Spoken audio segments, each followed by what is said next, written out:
கண்ணன் கொண்ட கோபமென்ன கண்ணில் உள்ள தாபமென்ன மன்னன் மனம் புரியாதோ மாலையிட்டு லாபமென்ன. அம்மம்மா உன் கையில் அதிகாரம் இருக்கையிலே இஷ்டம் போல் சட்டங்கள் இடுகின்றாய் இளமையிலே.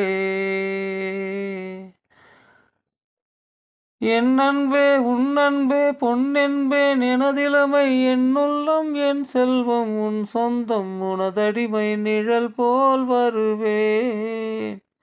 மகாராணியின் சகவாசம் ஏன் மகாராணியின் சகவாசம் ஏன் மகராஜன் உனக்கிந்த பிடிவாதம் ஏன் மகராஜன் உனக்கிந்த பிடிவாதம் ஏன். கண்ணன் கொண்ட கோபம் என்ன கண்ணில் உள்ள தாபம் என்ன மன்னன் மனம் புரியாதோ மாலையிட்டு லாபம்